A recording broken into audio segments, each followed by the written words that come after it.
የዓለም ሰማይ በእሳትና በብረት ተጋርዷል። ምድሪቱም በሚሳኤል ፍንዳታና በንጹሃን ዜጎች ሰቆቃ ትናወጣለች። ዛሬ 16ኛ ቀኑን የያዘው ይህ ታሪክ አይቶት በማያውቀው ፍጥነት እየተስፋፋ ያለው የኢራን ግጭት ቀጠናውን ብቻ ሳይሆን መላውን ዓለም ወደማይመለስበት የጥፋት ገደል እየገፋው ይገኛል። እስራኤል በሰጠችው እጅግ አስደንጋጭ መግለጫ በኢራን ምድር ላይ ገና ያልተመቱ በሺዎች የሚቆጠሩ ተጨማሪ ኢላማዎች እንዳሉ አሳውቃለች። ይህ ማለት እስካሁን የታየው ውድመት ገና ላይ የሚመጣው ታላቅ እልቂት እንደ መንደርደሪያ የሚቆጠር ነው። ቤንያሚን ኔታንያሁም ከጦርነቱ በኋላ ለመጀመሪያ ጊዜ ባስተላለፉት የቪዲዮ መልእክትም ሞተዋል ተብሎ የሚናፈሱን ወሬ በማስተባበል አሁን መናገር የማልፈልገው ነገር ግን በጣም ትልቅ ነገር በኢራን እያደረግን ነው ማለታቸው ያልታሰበውን ቀጣዩን ጥቃት አይቀሬ አድርጎታል። የአሜሪካና የእስራኤል ጥምር ኃይል ጥቃቱን ወደ ኢራን ምዕራባዊና ማዕከላዊ ግዛቶች ለማስፋፋት ቃል በገቡ ጥቂት ሰዓታት ውስጥም የማርካዚ ግዛት የደም ምድር ሆናለች። በአራት ከተማ መኖሪያ መንደሮች ላይ በወረደው የሚሳኤል ናዳ ቢያንስ 4 ንጹሃን ዜጎች ለልፈት ተዳረጉ ሲሆን ቁጥሩ ከዚህም በላይ ሊያሻቅብ እንደሚችል ሰግቷል። በዚሁ ግዛት በምትገኘው መሃላት ከተማም አንድ የመኖሪያ ሕንፃ ተመቶ የአንድ ሰው ሕይወት ሲያልፍ ሌሎች 7 ሰዎች ደግሞ በከባዱ ቆስለዋል። የጥፋት ሰዓቱ ትምህርት ቤቶችንም አልማረም። በኮሜኒ ከተማ የሚገኘው የሻሂድ ኮሜኒ የወንዶች ትምህርት ቤት በንጋት ላይ በተሰነዘረ ድንገተኛ የአየር ጥቃት ክፉኛ ፈርሷል። የኢራን ቀይ ጨረቃ ማህበር ያወጣቸው ፎቶግራፎች ትምህርት ቤቱና በዙሪያው ያሉ መኖሪያ ቤቶች እንዴት ወደ ፍርስራሽነት እንደተቀየሩ የሚያሳዩ ሆኗል።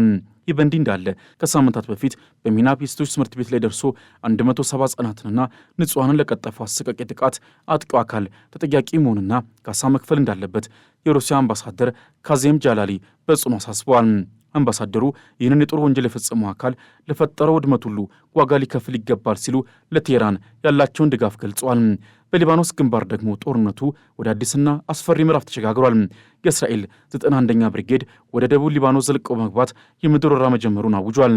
እስራኤል ይህንን እርምጃም የፊት መከላከያ ቀጠናን ለማስፋፋትና የህዝቦላን መሠረተ ልማት ለማጥፋት ስትል ብጣረውም በመሬት ላይ ግን እልቂቱ ቀጥሏል። ጦርነቱ ከተጀመረበት የካቲት 28 ቀን አንስቶ በሊባኖስ ውስጥ ብቻ 850 ሰዎች ተገድለዋል። ከነዚህ መካከልም 66ቱ ሴቶች፣ 107ቱ ሕፃናት ሲሆኑ 32ቱ ደግሞ የጤና ባለሙያዎች ናቸው። ከ800 ሺህ በላይ ሊባኖሳውያንም ቤታቸውን ጥለው ተሰደዋል። በደቡብ ሊባኖስ የአተረ ከተማና በኪአም ከተማ ላይ ያረፈው ተከታታይ የአየር ድብደባ አካባቢውን ወደ አመድነት ቀይሮታል። ይህ እሳታማው ጥንቅጥ ወደ ባሕረ ሰላጤው ሀገራትም እንደ ሰደድ እሳት ተሰራጭቷል። በአቡ ዳቢ በአልባህያን አካባቢ አንድ ሚሳኤል በሲቪል መኪና ላይ ወድቆ የአንድ ፍልስጤማዊ ሕይወት ማለፉን የአቡ ዳቢ ሚዲያ ቢሮ አረጋግጧል። ዱባይም የዚህ ጦርነት ሰለባ ሆና ቀጥላለች። በዱባይ ዓለም አቀፍ አውሮፕላን ማረፊያ አቅራቢያ የሚገኝ የነዳጅ ማከማቻ ታንከር በድሮን ጥቃት መመታቱን ተከትሎ ለተቀሰቀሰው እሳትም አየር ማረፊያው ለጊዜው እንዲዘጋ አድርጓል። የኤሚሬትስ አየር መንገድ በረራዎችን ለመቀነስና ለመሰረዝ የተገደደ ሲሆን በረራዎች ወደ አልመክቱም ዓለም አቀፍ አውሮፕላን ማረፊያ እንዲዘዋወሩም ተደርጓል። የኤሚሬትስ መከላከያ ሚኒስቴር የአገሪቱ የአየር መከላከያ ዘዴዎች ከኢራን የሚመጡ የሚሳኤልና የድሮን ጥቃቶችን እየመከቱ መሆኑን ገልጿል። ሳውዲ አረቢያን በበኩሏ በሪያድና በምስራቅ ግዛቶቹ ላይ የተሰነዘሩትን 3 የኢራን ድሮኖችን መታመጣሉን አስታውቃለች። እስካሁን በሳውዲ በኩል ብቻ ከ60 በላይ ድሮኖች መመከናቸው የጥቃቱን ስፋት ያሳያል። በኢራቅ ግንባር ደግሞ ውጥረቱ ወደማይመለስበት ደረጃ ደርሷል። በባግዳድ በሚገኘው የአሜሪካ ኤምባሲ አቅራቢያ የኢራን ድሮኖች ተደጋጋሚ ጥቃት ለመፈጸም እየሞከሩ ሲሆን የኢራቅ የአየር መከላከያ ዘዴዎችም ጥቃቱን ለመመከት እየታገሉ ነው። በባቢሎን አቅራቢያ በሚገኘው ጁርፍ አልሳካር የህዝባዊ ንቅናቄ ኃይሎች የጦር ሰፈር ላይ በተሰነዘረ የአየር ጥቃት ቢያንስ 5 ሰዎች ተገድለዋል። ሌሎች በርካታ ተዋጊዎችም ቆስለዋል። በሰሜናዊ ኢራቅ ኒነዌ ግዛትም ከፍተኛ የፍንዳታ ድምፅ ተሰምቷል። ጦርነቱ አሁን በሁሉም አቅጣጫ ተቀጣጥሏል።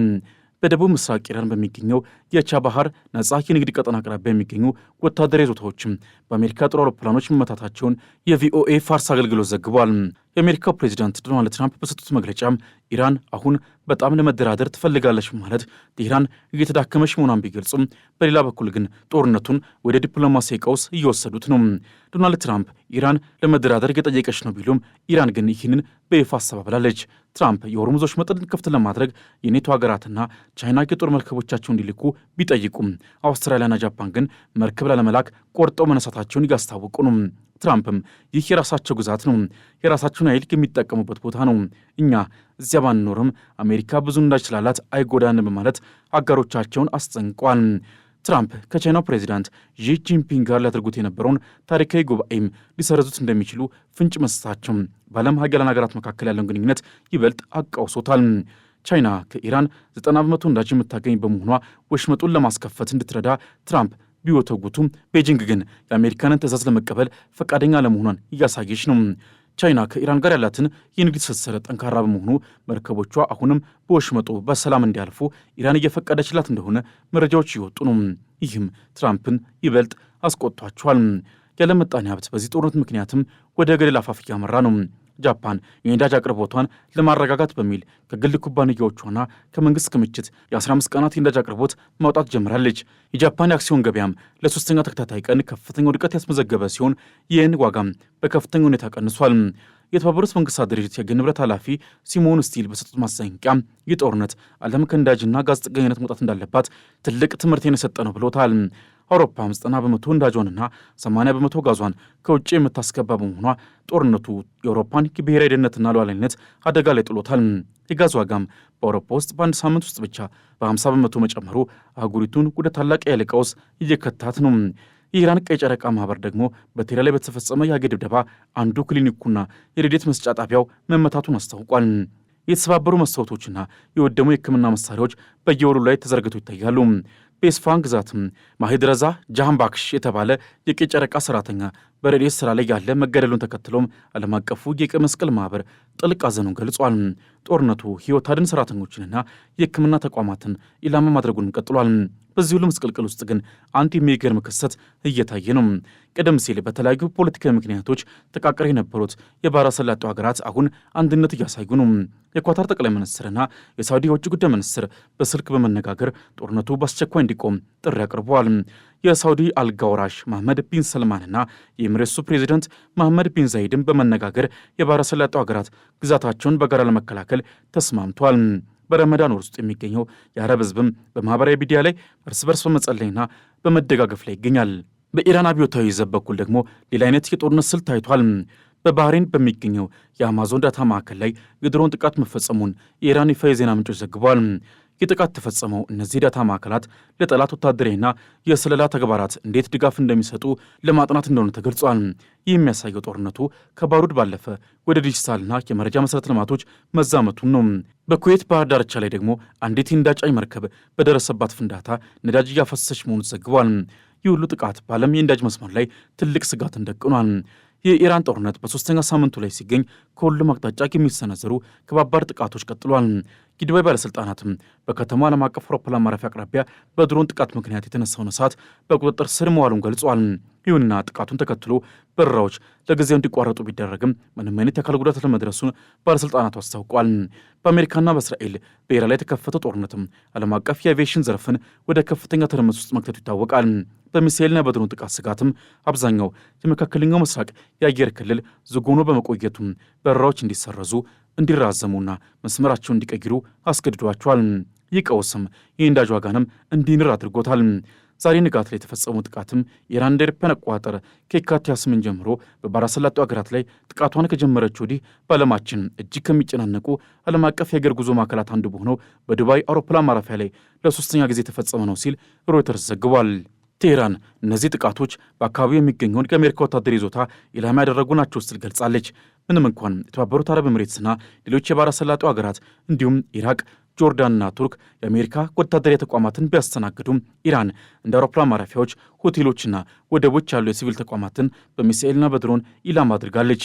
የዱባይ መገናኛ ብዙሃን ጽሕፈት ቤት በኤክስ የቀድሞ ትዊተር ገጹ ላይ ባወጣው መግለጫ በዱባይ ዓለም አቀፍ አውሮፕላን ማረፊያ አካባቢ የተከሰተው የድሮን ጥቃትም የነዳጅ ማጠራቀሚያዎች አንዱን ጎድቷል ብሏል። ፖሊስ እንደገለጸውም የአውሮፕላን ማረፊያው ጋር በሚያገናኙ መንገዶችና ዋሻዎች ላይም የትራፊክ እንቅስቃሴ ለጊዜው ተቋርጦ ነበር። የኤሚሬትስ አየር መንገድም ከዱባይ የሚደረጉ በረራዎችን አቁሟል። የዱባይ መገናኛ ብዙሃን ጽሕፈት ቤት አንዳንድ በረራዎች ወደ አልመክቱም ዓለም አቀፍ አውሮፕላን ማረፊያ እንዲዘዋወሩ መደረጉን በኤክስ ገጹ ላይ አስታውቋል። ሆኖም ባለሥልጣናቱ በረራዎቹ መቼ እንደሚቀጥሉ አልገለጹም። የባሕረ ሰላጤው የአረብ ሀገራትም ከየካቲት 28 ጀምሮ ከ2000 በላይ የሚሳኤልና የድሮን ጥቃቶችን ደርሶባቸዋል። ከጥቃቶቹ ኢላማዎች መካከልም የአሜሪካ ዲፕሎማቲክ ሚሽኖችና ወታደራዊ ካምፖች እንዲሁም ቁልፍ የባሕረ ሰላጤው የነዳጅ መሠረተ ልማቶች፣ መኖሪያ ቤቶችና ቢሮዎች ይገኙበታል። በ2020 ከኢራን ቀንደኛ ጠላት ከሆነችው እስራኤል ጋር ግንኙነቷን መደበኛ ያደረገችው የተባበሩት አረብ ኤምሬትስም የጥቃቱ ዋነኛ ሰለባ ሆናለች። ነገር ግን ሁሉም የባሕረ ሰላጤው አረብ ሀገራት በጥቃቱ የተጎዱ ሲሆኑ ሁሉም የኢራን ድርጊት አውግዟል። የአሜሪካው ፕሬዚዳንት ትራምፕም የሰሜን አትላንቲክ ጦር የሆርሙዞች መጠን ከኢራን ጥቃት ለመጠበቅ የማይተባበር ከሆነ ወደፊት በጣም ከባድ መዘዝ ይጠብቀዋል ብሏል። ነዳጅ ጫኑ መርከቦች በመተላለፊያው ደህንነታቸው ጠብቆ እንዲያልፉ 7 የሚደርሱ ሀገራት እንዲተባበሩ ጠየቅ ያሉት ትራምፕም ቻይናም እንደምትገኝበት በመግለጽ ሀገራቱ የማይተባበሩት ከሆነ እምቢታቸውን እንደማይረሱት ፕሬዚዳንቱ አሳስበዋል። ትራምፕ ይህን ቢሉም እስካሁን ከሀገራቱ በይፋ የተሰጠ ምላሽ የለም ሲል የዘገበው ቢቢሲ ነው። ይህ በእንዲህ እንዳለ የኢራን የውጭ ጉዳይ ሚኒስትር አባስ አራግቺ በበኩላቸው ቴህራን የተኩስ አቁም ስምምነት አልጠየቀችም ሲሉ ተናግረዋል። ዶናልድ ትራምፕም ኢራን የተኩስ አቁም ስምምነት ትፈልጋለች ሲሉ የሰጡትን አስተያየት ተከትሎ መረጃው የሐሰት ነው ብለዋል። እንደ አውሮፓውያን አቆጣጠር በ1979 አብዮት ከስልጣን የተባረሩት የኢራን የመጨረሻው ሻህ ልጅ ሬዛ ፓህላቪ በዚህ ሳምንት መጨረሻ ከሚከበረውና በፋርስ የዘመን አቆጣጠር መሰረት በዘመን መለወጫ በዓለም ዙሪያ ያሉ ኢራውያን ሲሰበሰቡ የተቃውሞ ሰልፎች እንዲያደርጉም በይፋ ጠይቀዋል። ኢራናውያን አደባባይ ወጥተው ያልተቃወሙት ስለሚተኮስባቸው ነው ሲሉ ትራምፕ ተናግረዋል። ፕሬዚዳንት ዶናልድ ትራምፕም ኢራናውያን አደባባይ መውጣት የቴህራን መንግስት እንዲቃወሙ ያቀረቡት ጥሪ እስካሁን ተግባራዊ ሊሆን አልቻለም። አሁን ትልቁ ጥያቄ ጦርነቱ ወዴት ያመራል የሚለው ነው። እስራኤል ሺዎች የሚቆጠሩ ኢላማዎች አሉ ማለቷ በኢራን ላይ የሚሰነዘረው ጥቃት ይበልጥ እንደሚከፋ ያሳያል። ትራምፕም በኤርፎርስ ዋን ላይ ሆነው ለጋዜጠኞች በሰጡት መግለጫ የኢራን ባህር ኃይል መደምሰሱን ቢናገሩም ጥቂት አሸባሪዎች በወሽመጦ ላይ ፈንጂ በመጣል ዓለምን ሊያውኩ ይችላሉ በማለት ስጋታቸውን ገልጸዋል። አሜሪካም በኢራን የነዳጅና የኤሌክትሪክ መሠረተ ልማቶች ላይ ጥቃት ለመሰንዘር ማቀዷ መላውን ቀጠና ወደ ጨለማ ሊከተው ይችላል። የኢራን አጸፋዊ እርምጃ ደግሞ በመላው የባሕረ ሰላጤው ሀገራት ላይ በሚገኙ የአሜሪካ ንብረቶች ላይ ያነጣጠረ መሆኑ ጦርነቱን ከቁጥጥር ውጭ አድርጎታል። የሆርሙዝ ወሽመጥ ተዘግቶ በቆየ ቁጥርም የዓለም ኢኮኖሚ መፍረሱ የማይቀር ነው። ዓለም አቀፉ ማህበረሰብ በትልቁ የሚጠብቀው የዲፕሎማሲ መንገድ ተከፍቶ ሰላም እንዲወርድ ቢሆንም በምድር ላይ ያለው ሁኔታ ግን ሌላ ሆኖ ቀጥሏል።